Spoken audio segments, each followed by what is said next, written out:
Right. Good evening, everyone, and you're welcome to our Monday show. It's good to be here with you tonight, and I hope this finds you all well. As ever, we're putting this out on, I think, on Facebooks, the YouTubes. Hi, Chris Davies, I see you. X's, and although with Elon's algorithm, who knows if anyone's going to see it? Facebook, Getter, Rumble, blah blah blah blah. So a warm welcome to you from the different platforms. Thanks for being here tonight. And we've got a great guest. We're just having a brief chat before we came live on air, and it's funny how life does go so fast and stuff happens, and we all spin off doing different things, and then you sort of think, I haven't spoken to that person in such a while. And it's fundamentally because we're doing so much, or trying to do so much, plenty anyway. And so it is with that in mind that I'm delighted to have her with me tonight. She has a book out, which we will talk about, because it's got a great title, and and two, there's bits of it, things that interest me in that. So I want to chat to her about that. But before we get to that, let's bring her into the studio. She's sitting there very diligently in the background. Abi Roberts, welcome. Hello. David, it's great to be back with you. You've got more platforms than a hooker's shoe rack. Yeah, I have, yeah. I'm not, yeah. I lost count of how many there were. Rumble, Getter, Facebook, X. Yeah. But you think you do things better than me, though, because I kind of went off all those platforms and then suddenly regretted it and thought, but nobody knows what I'm actually doing. So... Well, I mean, you've been very successful, Abi, on your Substack, with your podcast and your Substack. I mean, that's been really good. And I think you pioneered. You were ahead of the game on me in that one. I mean, I've got into Substack in the past year or so, but I mean, you were doing a lot of good stuff over there. Did you get just fed up with the other platforms? Can I ask? I think well, I was thrown off. You know, the old Twitter. I was suspended, basically permanently, I guess, for saying "stop the jabs." That was all I would tweet. Was stop the jabs, stop the jabs, stop the jabs. And eventually it was like, oh, where's my Twitter? Where's my Twitter account gone? Yeah. And then I had another account banned, Kathy Crumpet, who is my alter ego. Kathy Crumpet, my alter ego newsreader from BGBB TV News with the dark wig. She was banned. And I was like, what's going on? This is ridiculous. And then I kind of came back on in the Elon era to...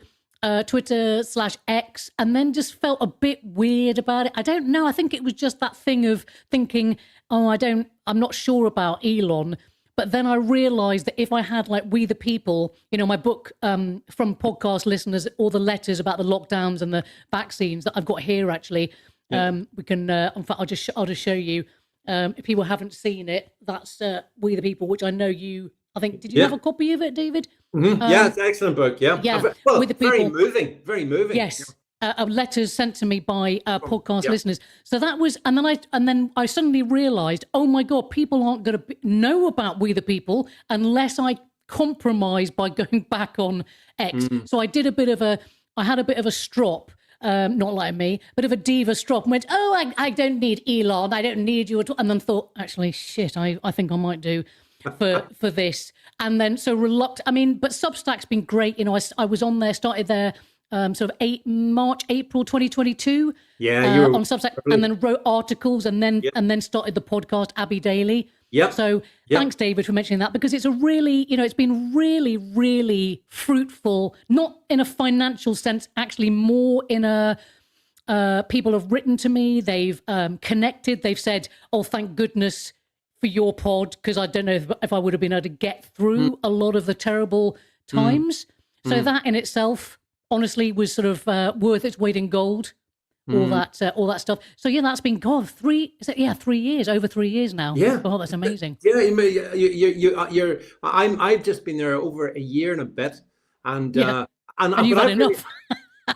But I've really enjoyed it. I mean, it's different. It's a different audience, don't you find? It is. Yeah. They're different to the X people. No offense to the X people, but they are definitely different. The X people is a good word for them. Yeah, it's much more sort of you curate, if that's the right word, your audience, and you can sort of say, oh, hello, whoever it is who might pop on about various subjects. And, it's a very wide-ranging subject matter on Substack. So a lot of Christian people, Christian writers, a lot of Yep. people who write about, who put art up.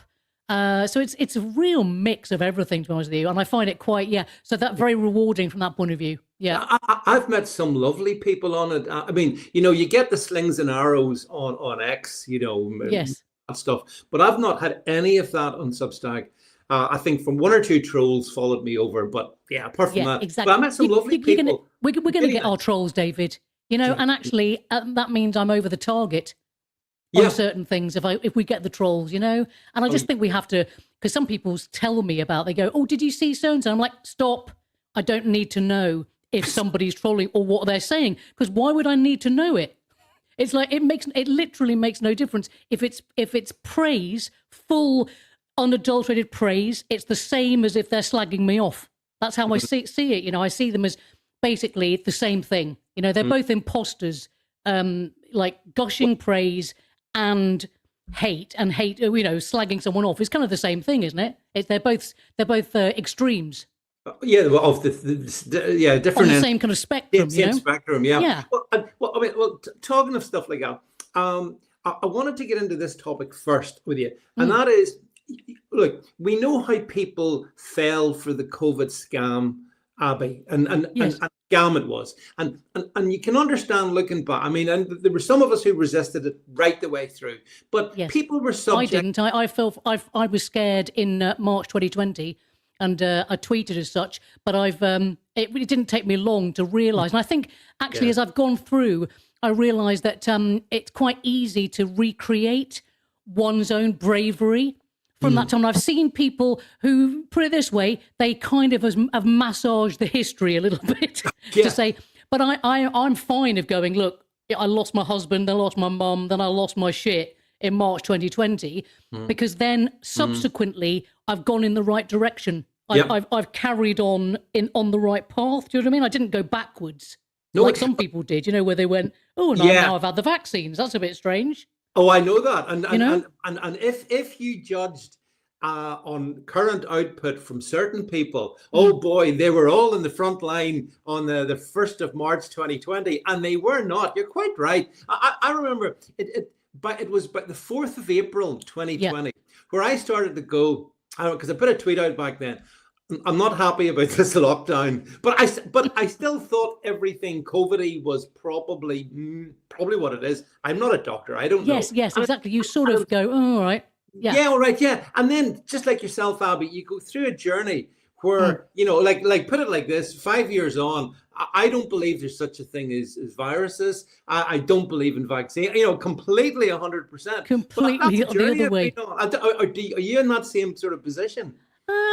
I'm not entirely, the jury's out a bit on the viruses stuff. I'm not shutting the door to it at all. I mean, I tell you what's really interesting is last year, end of August, and then so I was quite ill with a chest infection end of August and then November time. Yep. Like the classic kind of like, oh my God, I can't get out of bed, and I'm like whatever, something on my lungs. And then this year, touch wood, nothing at all. It's as if like, what's happened, like a Teflon. And I don't know what that's about. I don't know whether it's because I had stuff to get out of my system. Well, So I'm totally open to that. Absolutely open to it.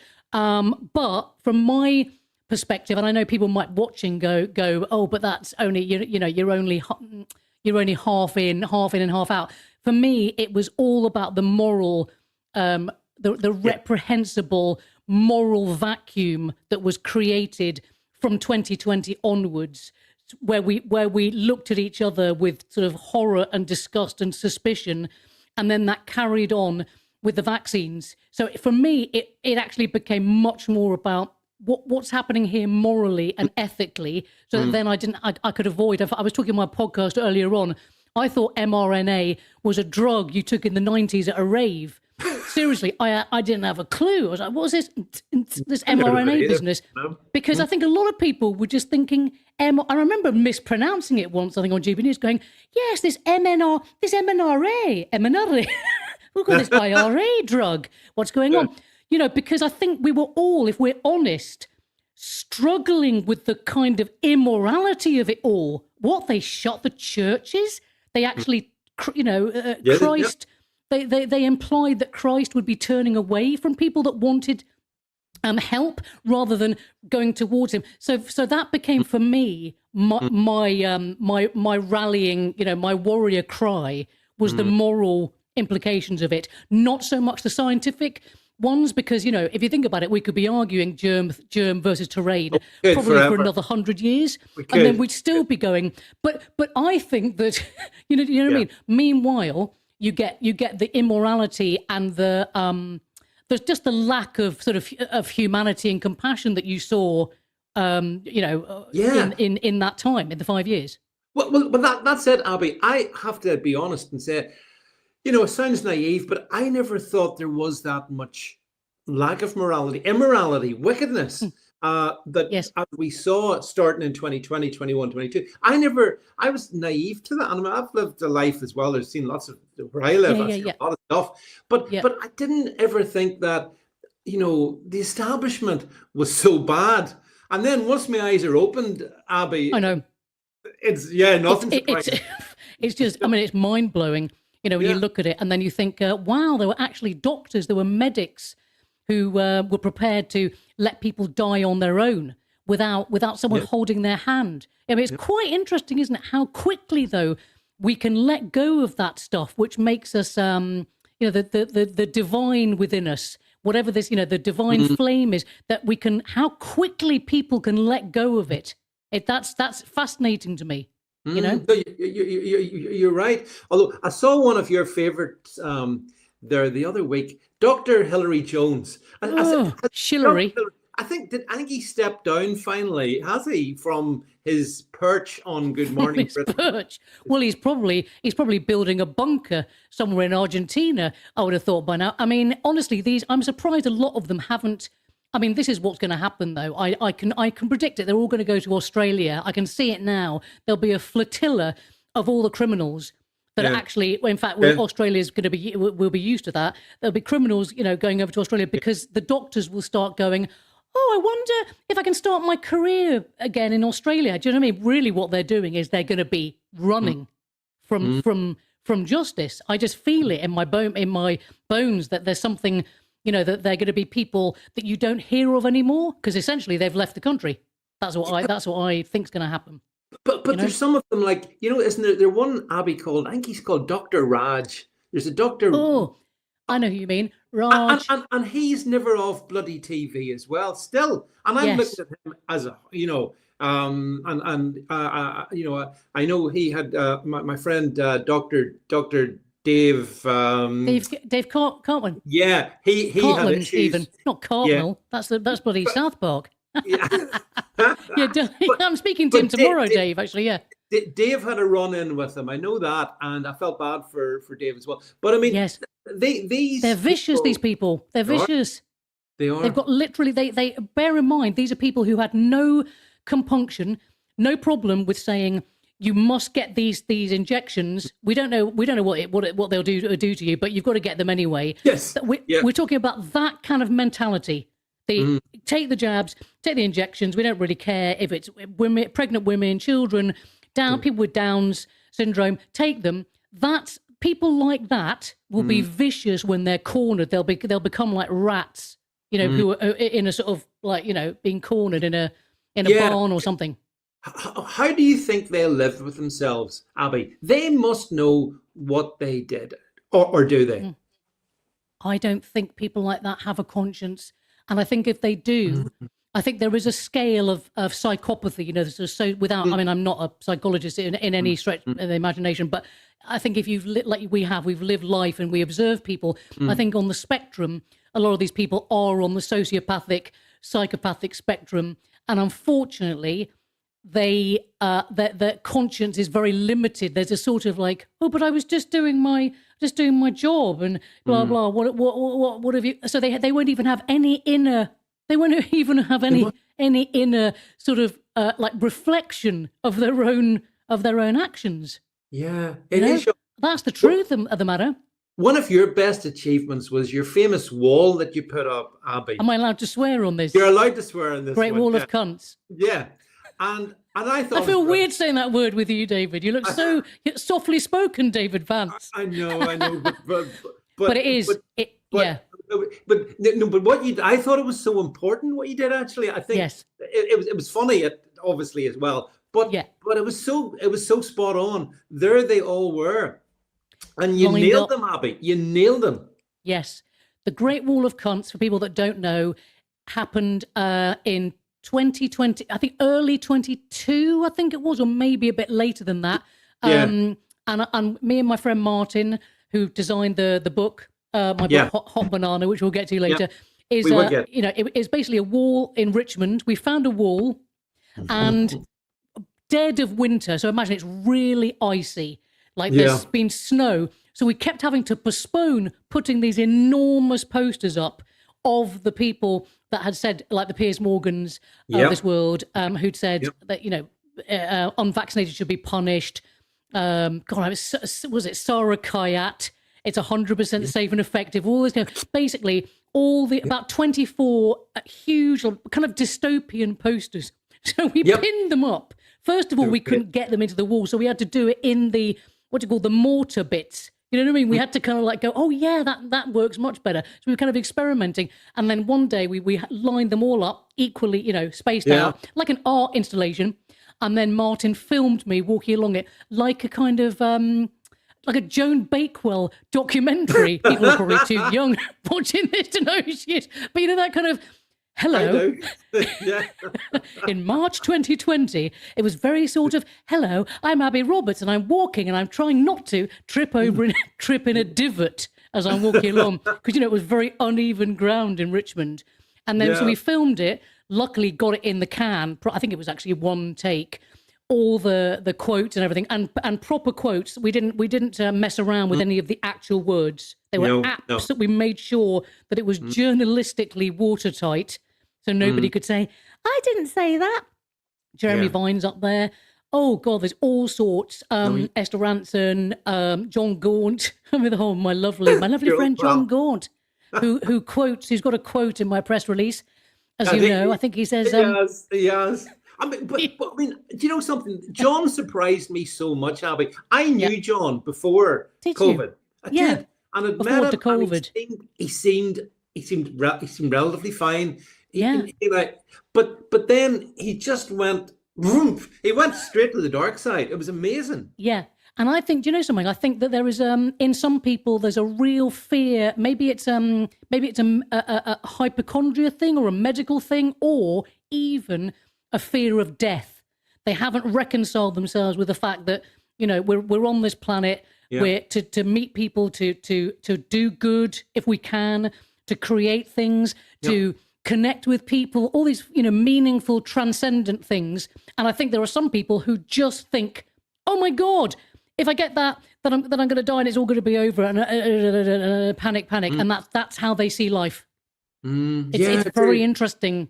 It is. I was genuinely shocked. And then, of course, you and he had back in the day when you were on GB News, wasn't it? GB News, yes.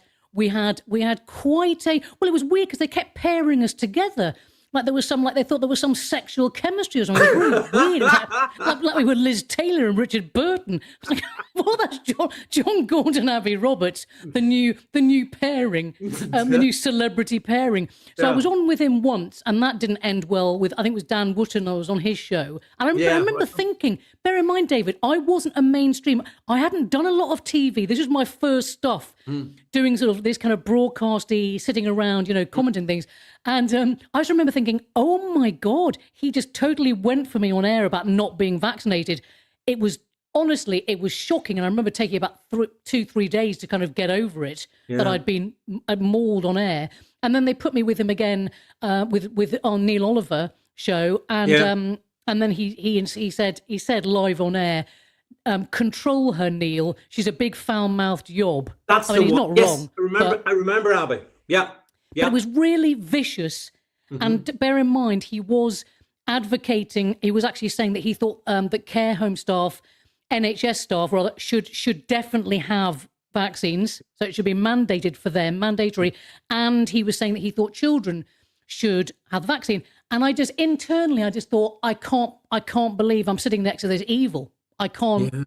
It sort of felt, it felt really like, uncomfortable. Like I could smell the sulfur kind of coming off. And I just thought, oh, this is strange. But then I do remember saying, and at the time, if people look back on the video, I do remember saying, I just hope that God can forgive you for what you've done. And that's surprising, because I'm glad in a way that I said that, because it wasn't all like, it wasn't all just kind of me being angry. I think that's all I could come up with, David. I just thought, I don't really know what else to say. No, and then I was never asked back on GB News. What a surprise. Yeah, well, don't worry. Not being asked on GB News is something we share, Abi. Exactly. I mean, we went too far. It's very much within the Overton window, isn't it? GB? It is. It is. They couldn't have us because we might say the wrong thing. Exactly. Oh, heaven forbid that somebody says something that hasn't been approved. That to me, that's totally the opposite of what a news. Well, I think a discursive news or topical show should be. You remember back in the day, we used to have Oliver Reed. You'd have people like stumbling around. I'm not suggesting we should all be pissed, stumbling around, but you'd have people that would say stuff, and you'd go, "Oh my goodness, did they just say?" But then it would be a topic of conversation in the household the next day. Did you hear what so and so said? What do you think about that? Do you think that there are arguments for and against? I mean, that's the way. That was in my household. That's what used to happen with my mum and dad. We'd sort of go, that person, when they said that, do you think that that's, and then you start to form your own way of thinking that's not will never, it's sort of independent of everyone else, which I think is really important as well. Do you think that the sort of the digital age, social media age, do you think that's completely broken that up, Abi? I mean, do we all live in our own little silos now where, like, I'm pretty conscious, my kids, who are in their 30s, they don't watch like anything that I watch, and they definitely don't watch me, but they live in their universe, and you don't really get to, as you said, where we used to sit around and talk about what the shared experience was. The shared experience, I think, is gone. Yes. I think it's because people don't sit down for meals. They don't break bread anymore. There's not a breakfast, well, particularly supper, when after school or whatever, and then you'd sit down and go, right, everyone, wash your hands. It's time to, I can hear my mom still going, wash your hands, time for dinner. And then you'd come down, you'd sit. And even if you were like, oh God, I really don't want to be here, don't want mom and dad, there'd be something that would pique your interest. Conversation of the day, what a certain politician said. Oh, what was that in the newspaper? What did this person say? So you'd be getting a framework of like your political, moral, ethic, all this sort of stuff fuzzing around your head that you could. And I just think, that a lot of that has gone. I think because of people being on their iPads and whatever. Yeah, no, I do think that absolutely, Abi. And it's like we've lost the world in one way, but then the plus about it is a lot of the stuff that people watched was the BBC, and the one thing no one should ever watch is the BBC. So I'm pretty happy about that bit of it. Yeah. How do you feel about Trump suing the BBC, Abi? BBC. Well, funny you should ask that, because I'm not sure whether you'll like this, but I've on the podcast just now, I'm afraid, done a bit of not attack. I suppose it is an attack. A bit of a takedown of Bev's interview with Trump, because, well, okay, this is the way I look at it: is that I want the BBC to fold. I want it to fail, because I want it to fold under the weight of its own propaganda, like Pravda did in the Soviet times. Yes. It's a busted flush. It has no place in its, well, I suppose in any form, because people are starting to open their eyes and go, hang on a minute, but those adverts, everything you've said, they're just pushing an agenda, a kind of Marxist, pseudo-Marxist, whatever you want to call it, the New World Order, Klaus Schwab, blah, blah. I mean, honestly, we could go on and on, like Fabian. How many words do you want to put in? That's right. In fact, a lot of that's in my book. I go, Fabian, Schwab, WEF. It's like, I mean, essentially communitarian, I suppose, neo-communist, I would call it. Well, basically, the terrible collective ideologies of the first half of the 20th century, including Mao, Stalin, etc., never went away. That's essentially what happened. Is they've been bubbling under, and we've had the long march. Now, my only problem with Trump is, well, not the only problem. I have an issue with him because of Operation Warp Speed, because he did do that, and he did call himself the father of the vaccines, and he's never once apologized. He's never said, "Oh my God, what was I thinking?" Unlike Gerald Ford did in 1976, I think it was, with the swine flu vaccines, when he rolled them out to 30% of the American population. And then recalled them pretty much immediately when there was like a handful of deaths and Guillain-Barré syndrome. And I think Gerald Ford was like, "Oh my God, quick, get them off the shelves." I mean, I'm doing an impersonation of him. I don't even know what he sounded like, but get them off the shelves. And the fact that Trump is now funding more mRNA technology is deeply concerning to me. And the fact that the vaccines have not been taken off the roster. So whichever way you cut it, Trump, and I know that actually, because I follow American politics actually quite closely now, probably more than I did, it might interest you, more than I did. And I'm looking at what's happening in the kind of the think tanks, or the kind of exciting, conversations with Tucker, with Candace Owens, with Nick Fuentes, about this, America first. I think it's really important that the American people, they're not sold a pop. I don't think the 50-year mortgages that Trump's announced, to me, that smacks of indentured servitude. Absolutely. Isn't it what a socialist... I mean, could Trump be a big state guy? Oh my goodness, shock horror. But it's really fascinating to me that I think with Trump, I mean, I never supported him, so I can't really, but I do understand, David, I really do, the mentality of thinking, oh my God, there's got to be something, because it's America and we love America, and Biden shat all over it, all over this, with the Black Lives Matter and all that nonsense, the trans stuff. And then we've got Kamala Harris, who's a race baiter. We want someone, we kind of want Reaganite, we want small state, we want free speech. We want guys that go, yeah, the founding fathers, blah, blah. And unfortunately, what we got, and I think it's because people really wanted Trump to be this guy, and he's not. We've got the big state, the guy, I'm afraid, who said he wasn't going to take us into any wars, and has done so, and is still skirting round Venezuela, and it's like making me nervous. I'm thinking, oh my God, what are you doing? You said you were not going to take America into any conflicts, but the vaccines is my bottom line. That to me is my red line. If you don't realize what you've done to the American people, then I will never trust you. I will never ever. Is there any praise you? I don't trust any politician. No, exactly. None. Precisely. We should do that as a caveat and say, oh, and by the way, I think the same about Keir Starmer as well. But it's almost like, because they're to me, they're part of the same nest of vipers. Starmer, Trump, Macron, all these guys are kind of swimming in the same dirty waters that have been the swimming pool that has been filled by Schwab, by Xi Jinping, by that kind of stakeholder capitalist, let's control the world by doing this. And look at all these little tiny ants that are running around with their digital IDs. I don't even think, I mean, Trump, if he's I'm not even sure he'd be aware of what the Schwab, what Fabianism is. I'm not even sure he'd kind of know what. I'm not saying you have to know political, but I think it does help if you're kind of aware of political ideologies. But you see, you're too deep a thinker. I want the next president of the US to be J.D. Vance, because I like the sound of President Vance. And I'll be very happy. Softly spoken, J.D. Vance. Softly spoken. Then you can suggest it to him. Do you realize his ancestors come from my neck of the woods? So I'm basically got a big claim on the White House. Oh, really? 2028. Yeah, he's yes. literally. God, that'll be good. And what What are your thoughts about Vance? By the way, I don't know this for sure at all.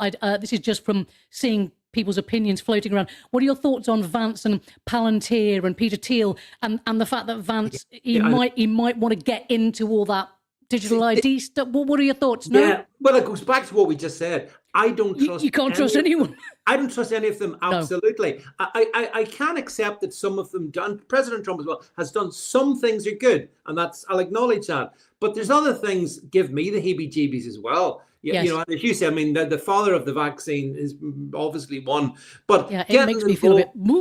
Getting involved in foreign wars, and you mentioned the whole Nick Tuckers and all that stuff. Yes. I'm not comfortable with that at all. Like no. I'm not comfortable with the whole Ukraine-Russia story the way it's been set up. I don't. You know, there's not a side I particularly want to take, but actually Putin has been, I think, if anything, massively restrained. What do you reckon to that?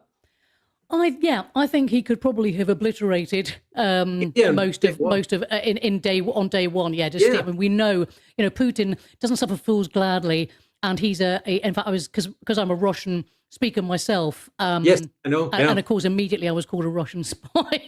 It's like everyone, just because you speak a language doesn't necessarily mean that you're work for MI6. But or do I? Let's leave that for you to work out. I think that's highly. I don't think a spy for MI6 would say that in an interview. But then again, they might. They might. Oh, I'm just keeping you guessing. I think he's. I think it's very. Yeah, it's interesting. The whole. When the thing happened, even though it started in 2014. Yes, of course, and with the treatment of Russian speakers in the Donbass, all the stuff that we know, and then apparently it only started in 2020. Was it 2022 or whatever? 23, 22? The apparent invasion, whatever it was, allegedly. That it's weird because then I think people used it to sort of support Zelensky and then to support Europe, the European project, which of course is. And they promised not to get close to the Russian border, and then they reneged on that promise. Yes. So they promised not to go eastward, and then they've been pushing further to. So they went back on their promise. So wouldn't you be nervous if you were a leader of a country if you're thinking, what are you doing? No, I absolutely think so, Abi. On the border. I'm also conscious that the British media and the globalist media in general have set this up as Zelensky's a good guy and Putin. Yeah, definitely. Of course. And it's just so ridiculous when you see Zelensky with this little midget in his costume. He's a dwarf. Yeah, and he's just always in his fatigues, isn't he? Always in his army fatigues, as if you've got no other clothes. Is that it? It was just like one uniform. Yeah, can you imagine what his wardrobe must like? It's the same outfit every day. Just like a sort of psychopath with like matching, identical, and the same distance between the hangers. That's how I imagine it, like along the row. But he's it's all cosplay to me. It's all like, it is cosplay, I'm Zelensky and I'm fighting for my country. And even though I've been a stripper and a comedian in a previous life, I just happen to have landed in this.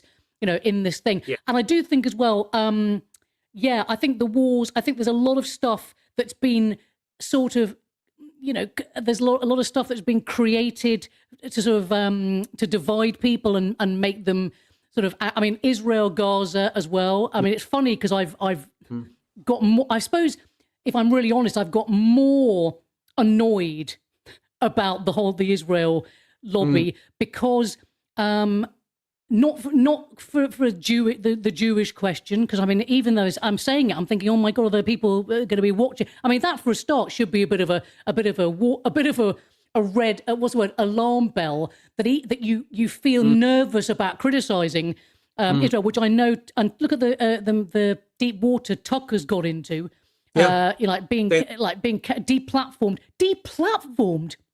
for saying that another country that isn't registered as a foreign lobby should not have as much influence over a country. That's really strange. That's odd, I think. So I think there's lots of, and Candice and, Nick, whatever. It's I think free speech to me, if there's anything which you think, oh, maybe I should just whisper that and just kind of like hurry over it in case, I think then you do have to wonder why that is. Well, you see that's it. Our side can't talk about free speech this and free speech that, and then when somebody comes along and says stuff that maybe some don't like, have a hissy fit about. I take a view. I do my best to sort of look. I'm happy to listen to different points of view. I'll have my own points of view. Yes, but you're not a bad person just because you think something totally different, and this is where the divide and conquer bit comes in. Yes, those divide and conquer rules can be so powerful that the people who probably have 95% of things in common are suddenly split up. I mean, you've seen this over the last several years, Abi, within the movement. I mean, this is how it's worked out. Yes, indeed. And I think we need to maybe coalesce around first principles. Like, it's funny because America seems to be, in a weird way, I'm quite optimistic in some ways about the direction it's going in, because I think they are coalescing around first principles, founding father stuff. So free speech, Christ is king, America first, looking out for people being able to afford to live in big cities, again, and having some opportunities and fulfilling ambitions. I think that's a really good thing that they're coalescing around these things that I'm afraid Trump isn't coalescing around. The basics. Yeah, Margaret Thatcher, the first principles. When Charlie Kirk was assassinated, God, that was terrible, wasn't it? And he spoiled everything you've just said. Yes. Family, all those first principles. Family, exactly. Christ is king, looking at education for children and free speech above all. I think Charlie Kirk was, and I think maybe this is definitely why he was a threat, was because he was able to go on campuses, and say to, and talk to people on their level. Sometimes it would get, obviously, someone said it might get a bit heated, but then he used to say, well, that's discussion. That's what happens when you feel passionate about things. That's going to be the result. But to me, he started a revolution of proper free speech. So, don't be afraid to say, oh, well, is this the direction we should be going in? Or, I mean, for instance, he did start asking actually about the Israel lobby quite a lot. And was worried. I think he was offered money and then turned it down, and then felt a bit nervous because he was saying no to a large amount of money, which is, by the way, on record. So it's not me. I'm not creating some kind of gossip here. But I do think that's a warning to us all. You should be able to say something without fear or favor. I agree. Without being afraid that you're going to get shot in the neck on a university campus. Well, segueing on. Effort. This is what a segue, David. Abi, you've got a new book out, haven't you? Let's bring it up on the screen. Bring it up quick. Come on, Jed. There we go. Hot Banana, Abi's brand new book. Which, bless you, David. Yeah, which Abi, how long did it take you to write this book? That's the first question. I started writing it on Substack in January or February, and basically I started writing essays. I'd written loads of articles before, but as you know, like about various sort of political topics. And then I started writing about my life, but I just took like highlight, like a period of my life, maybe just a short thing. Like, I don't know, that I open actually with a track. I call them tracks, by the way, not chapters, because it's all like a CD. It's all kind of based around music and etc. And the first one's called Freedom of Bleach, which is about so that's where it starts, the book, which is about a trip to Vegas to see Bette Midler. And I was making a film about a girl who believes that her real mother is Bette Midler.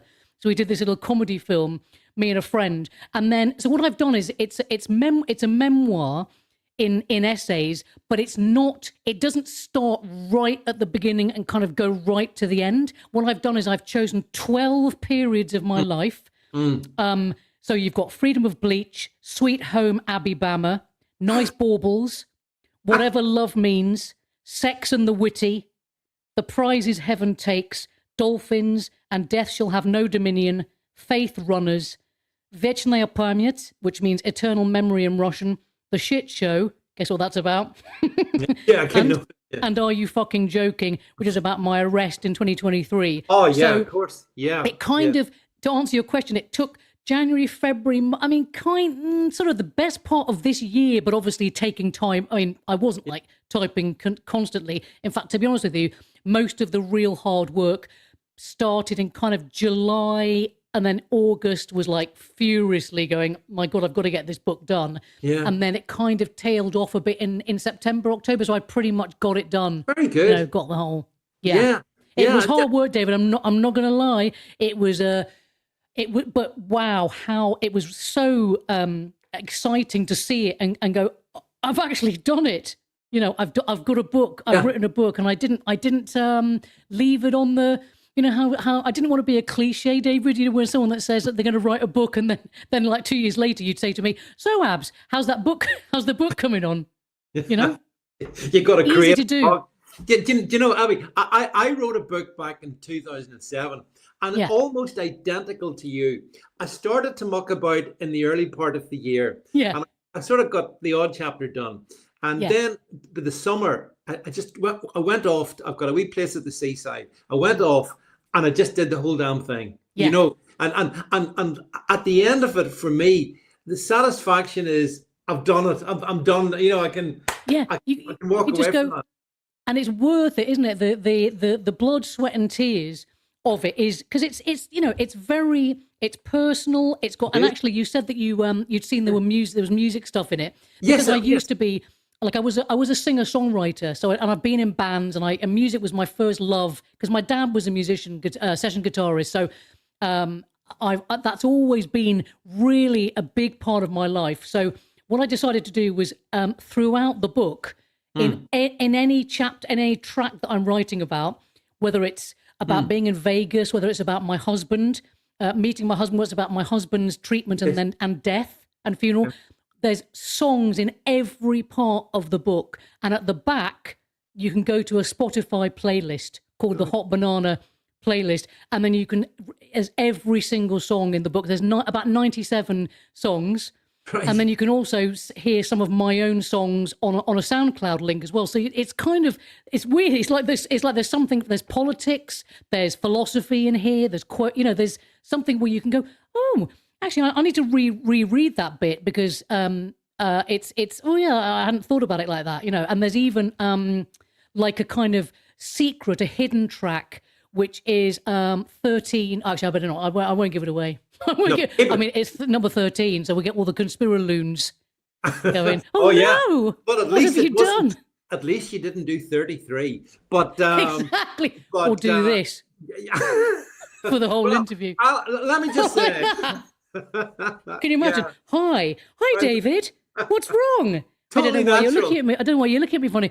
But you know something? I was looking that up the other day because I was thinking I'm not sure about all this because you know it's called steepling. You know, in public speaking, you probably know this. It's not. You're not signaling to other people, the powerful. You might be, but it's actually Charlie Kirk used to do it.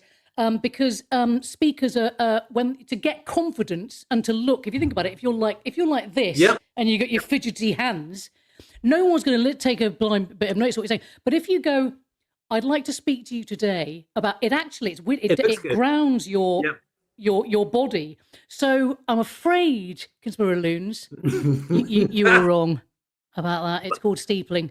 It is. Oh God, I'm going to be thrown out of every bloody group I've ever been in. I'm just like causing trouble, David.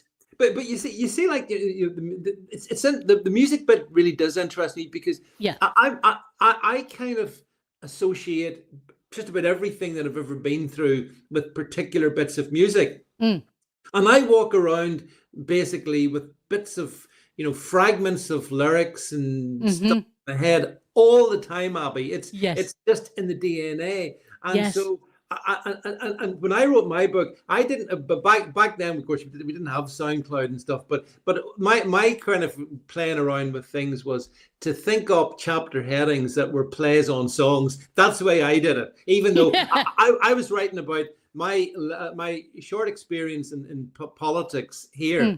which is hardly a laugh riot, but I tried to make it as amusing and use the musical things. But I do think music's really, don't you think there's something in music, Abby, that goes to the soul? Yeah. It's important. It's I really think that. It is, to me, the thing that's probably the thing that saved me. Like, I mean, I always will have, I mean, sometimes I have, don't get me wrong, I'll have silence, because I love silence as well, when it's just totally, there's nothing, no sound at all. And you can really kind of hear God's voice and sort of get in touch with, all that thing. You don't need any kind of like wittering or music. But then there's other times, like, I mean, I'll have, my taste in music is so eclectic. It'll go from 9 Inch Nails, actually no, probably the Johnny Cash version of Hurt. So it'll go like that right through to Casta Diva, Maria Callas, to Bellini, all that sort of stuff, and everything in between. Because to me, great music is great music. So you can have Mahalia Jackson, Aretha. I love gospel. Oh my goodness, great gospel singers are right up there. And it lifts. That's one of the things actually I hated, in the in some of the in the last 5 years. There was a group of, I think there was a thing of like, oh, don't listen to music because it's got weird vibrations, or don't listen to Pink Floyd because the devil's trying to talk to you. And I'm like, no one who listens to The Great Gig in the Sky will think that the devil's, because it's sublime vocals. It's one of the best. So I could never give music up. I know people that did give music up, by the way, and they're not, because they were sort of, they became this new thing, maybe in the truther movement. I mean, fair enough. People are navigating their way through this stuff, which was about like frequencies and things. But it's like, I've got nearly perfect pitch, and let me tell you, I've never. I don't. That's not what I hear when I hear great music. Like, I don't know, it could be Ry Cooder or all these just great musicians. I think it's a blessing to us that we've got it. Oh, I agree. And I think there's certain notes that you hear, and like, for example, one of my favorite kind of notes is at the very last note in The Winner Takes It All by ABBA. The very last, she sings, Agneta sings, and it's just, oh, it's amazing, brilliant. Yes. Love it. Plus, she looked great. She looked great as well. But that's, you like Agneta, didn't you? I did quite fancy her. There's nothing wrong with that, though. I mean, she's a beautiful, beautiful woman, Agneta. And what was the other one called again? Agneta and Frida. Frida, was it? Agneta and Frida, yeah. Agneta and Frida, yeah. Oh, they had beautiful voices. They had. That was stunning.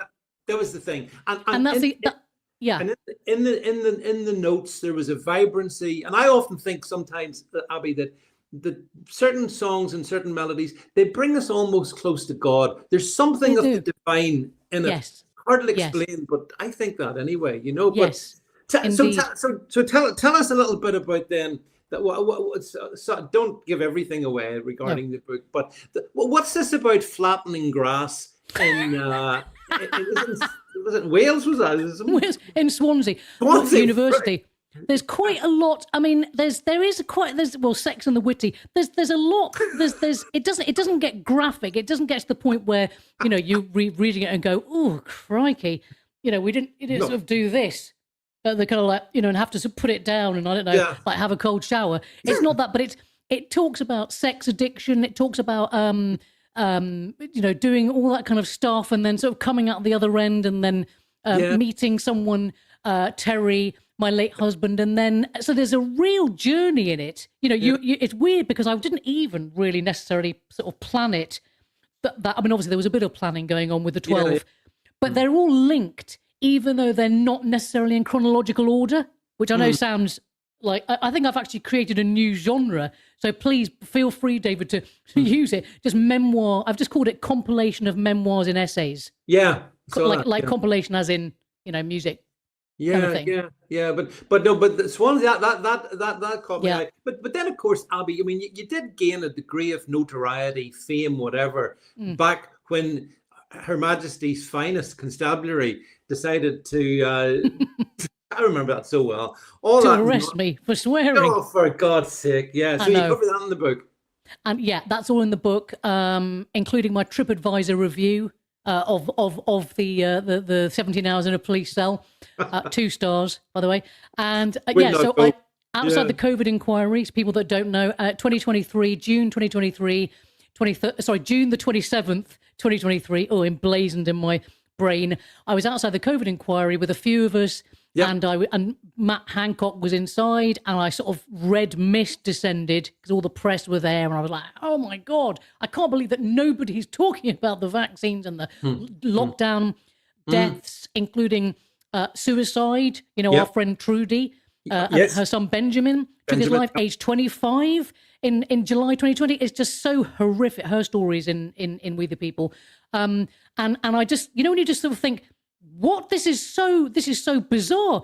This man's kind of inside, and he's like free to walk around as if he's done nothing wrong. Yeah. And then I swore, and then a man came out and said, "Don't swear again. You know, can you stop swearing, please?" And then the next thing I know, 2 coppers come down and say, "If you swear again, we're going to arrest you." And I said, and they did. Fucking joking or something like that. And then they did, and took me down to Holborn, and I was given 17 hours. So I got 17 hours in a police cell, but they weren't going to do it originally 17 hours. They were going to give me like a couple of hours, like a slap on the wrist and then a fine. And then the duty solicitor said they'd changed their mind and it had gone up to the terrorist squad. It's unbelievable. And they told me I was the nicest prisoner, not prisoner, but you know what I mean, the nicest detainee they'd ever had. And one of them said, "We don't want you to go because we're worried about who's going to be in the cell after you." And I said, "Well, you should have thought about that before you arrested me." So you sat in a cell by yourself, is that? But yeah, sat in a cell. So imagine, but also I'm claustrophobic, David. So when the door shuts, I don't know if you've ever been in that position before. No. This is my first time, and I genuinely went, "Oh, hang on a minute! I thought I was going to be outside in the foyer, or whatever, the precinct, but it was like door shut, tiny windows, like tiny little panes of glass at the top, crime watchers or whatever it's called, crime stoppers above me, and a loo, you know, like there's the loo round the corner, the metal loo, and I just thought, oh my God, no, this is real. Actually, I can't get out. But your only crime was to swear. I mean, that was it. But also, I was pointing out that there should be that the vaccines were a crime against humanity, and that there should be Nuremberg trials. Well, rightly so. You know, that was the bit that I think bothered them rather than the swearing. I think they were like, "Oh shit, we better shut her up, get her in the cell." But it was scary. It was. I'm not going to lie. It was. There were moments where I thought, "Oh my God, am I going to have a?" You know, I had to like really. You know, do the deep breathing and and prayer and singing. Great acoustic in the cell. Yeah, I mean, I think a lot of people, Abby, you went through that in 2023. Yeah. And then in sort of August 2024, after the massacre of the young girls in Southport. There was a lot of people, you know, were enraged about that, and they went on the social media and they wrote, and before they knew what happened to them, they were in a prison. They were in prison cells as well. Yeah. And like Peter, they didn't all make it, you know. Yeah, so, like Peter Lynch. Peter Lynch being, who took his own life. I mean, so awful. I cannot tell you. I mean, I again, you know, rage that these people were just angry at the state of the country. I think it was like almost like the straw that broke the camel's back. Yeah, the 3 girls. Yep. It wasn't an isolated incident because, you know, we've had obviously other things which people are worried about, and they're working men of a certain age who are seeing the country that they love and that they know changing beyond recognition around them without their say so, without their vote, without without them wanting it. And I mean, shame on. I hope, you know, one day people that responsible, you know, for what happened to the putting people in prison, they get their just desserts. I really do. There has to be some justice, you know, some payback. Otherwise everyone will just go, "Oh well, it was just somebody put in prison, and he took his own life, you know, because he was angry about the murder of 3 girls." Yeah, three girls, innocent girls, by somebody who was just roaming the streets, and they knew about him. Absolutely horrendous. Yeah. Welsh choir boy and all that. Yes, yeah, Welsh choir boy, yeah. Welsh choir boy. Tell us about your faith, Abby, and God, and your views regarding how that impacts in your life. Yes. Well, I was an atheist for most of my grown-up life until I went to Moscow and I met Father Alexander Men, who's a Russian priest, the priest of the family I was with, and there is a chapter in the book about him, about my baptism, called Вечная память, eternal memory, because Father Alexander was murdered the same year I was baptized by him. They never found his killers. I think there were two of them, and because of just stuff that they'd worked out that somebody might have asked in the time, and then the other one hit him over the back of the head with a sapper's spade, and he crawled back to his home. His own wife didn't recognize him. He was so covered in blood, and then he died. I didn't. I think either at hospital or on the way to hospital. So this is a man I'd made a connection with, a great man. Father, please look him up. Father Alexander Men has written some great books. A great man, and so that's my faith took me through, on and off. I'm not going to lie, I've had struggles with it over the years, but the last 5 years, it's grown and grown until I don't claim to be like a biblical expert or a whatever, but it's quite a private thing for me, and so when I sit in a church and I talk to Christ, it's all I know is that it's real, and it's given me a lot of peace. Yeah, actually, over the past 5 years, we've seen a lot more of this. We've seen lots of young people as well. Yeah, finding faith, and I have this. I mean, we're very similar, Abby. I similar sort of sense of journey. In all the stupid stuff that goes on, and the annoying stuff that goes on, there are certain eternal things that remain true, and those are the things that matter to me. The rest of it, I can take or leave, to be quite honest. Exactly. So like it is interesting that you've as we all go through lives, you have challenges. You've had your challenges, Abby. Which but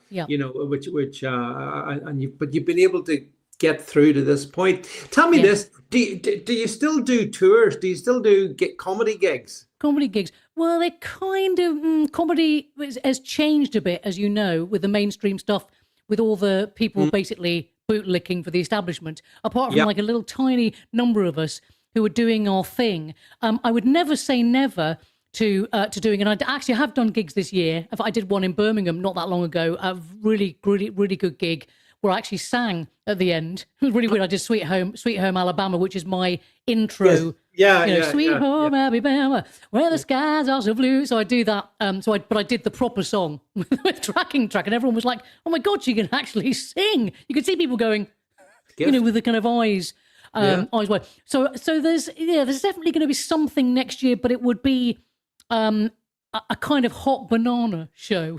You know what I mean? Yeah. With like a bit of everything. You're on. I've talked to someone I'm sure you know, Alistair Williams. Alistair has been on with me several times. We've talked about stuff, and he's talked about how the whole kind of the comedy thing is so corrupted, and so you have the regime comedians basically who aren't funny, and then the funny comedians who are harder to find because they don't get, because the nature of we've had to go our own way, which is quite but it's very liberating as well. Alistair's done his own thing, and I'm sort of I've done my Kathy Crunt was like a sort of I don't know kind of quite where that came from, but it just sort of like she'll be coming back. You'll be pleased to hear. It's great. I love that. The wig is out of the mothballs. For Kathy, because I just think people need that sort of piss take of all the times that she needs to come back. So I think I think there's just I think there's there's lots more to do comedically, and I feel sorry for the people that didn't say anything the last 5 years, because they're going to be looking like right idiots. Can you imagine? Like, shit. There's a new vista, isn't there, for us? But don't you think, as every year goes by since 2020, I have to say, it's not that I want to say I told you so, but but you do. And I do feel a sense of all the stuff that we talked about overall, like everything we said, it all turned out to be true. Everything was true, Everything was true. And you do kind of, it's weird because you do, I used to get a bit more like, oh, look at this, oh yeah, I said that and I said that and that happened and whatever. But now there's a sense of, because I've met so many people in the last 4 or 5 years, particularly with We the People, the book, which, by the way, you can get on Lulu. You can get both Hot Banana and We the People on the same site, Lulu. I because I've spoken to people and seen the terror in their eyes about the vaccines or about things that have happened to them. I can't be smug anymore, because I think, do you know what I think to myself, David? All that every day is there, but for the grace of God, I know that somehow I don't know, resisted it or was in the right place, the right time. I don't know. Was protected by something. Who knows? Maybe Terry was looking after me, looking down on me.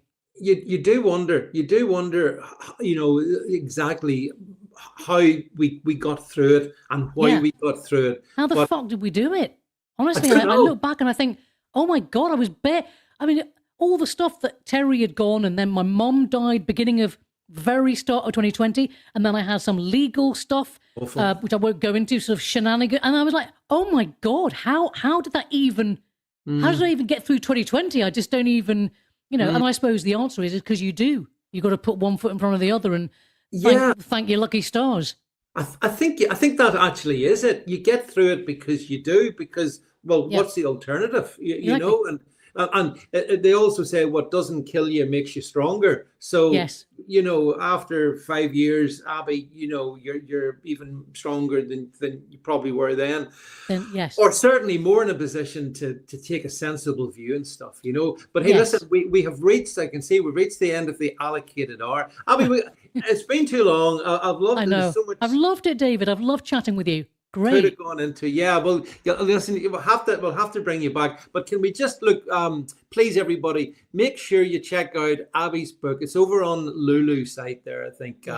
Hot Banana, great. I love the cover, by the way. That was Martin designed that cover. It's great, isn't it? Great job. And then don't forget, of course, check out Abi on the Abi Daily as well, which is legendary. And she's on Twitter. Back on Twitter. You've crawled back onto Twitter. I've crawled back on with my tail between my legs. I tell you, Abi, at this point in time, I'm almost wanting to leave Twitter because I hate it so much. I know. I hate the algorithm. I hate for another night. But yes, the AI. I will not. I didn't want to submit and comply to the COVID tyranny. I won't bloody well submit and comply to Grok or whatever. Oh, when people ask Grok for his opinion or their, I'm like, what are you doing? Yeah, this is Grok. Yeah, Grok. He may as well be a rock. but like you could look at this so many different ways. What is AI? I know exactly. It's like, who is that behind it? Is it, or is it just the government? Is it just like the state? Well, maybe that is your deep. I don't know, but anyway, we're going off. I agree. I totally agree. I'm with you. We're going off, but I think it's just good to be an independent thinker, and there's no better one than you, Abi. So listen. Oh, bless you, David. Thank you so much for your time. I appreciate it for coming on the show tonight. I hope everyone goes and buys your book. Make sure you subscribe to your various platforms and channels and support you, because we us lot need to support each other, because that's the one thing that lefties do that we don't. We don't give each other the love and support that we should. And so I hope everyone will do that, all of you listening to this. So, right, that's it from Abi and myself for tonight. I'll be back as usual tomorrow. But from the two of us for tonight, it's a very good night. Good night. And good night from me.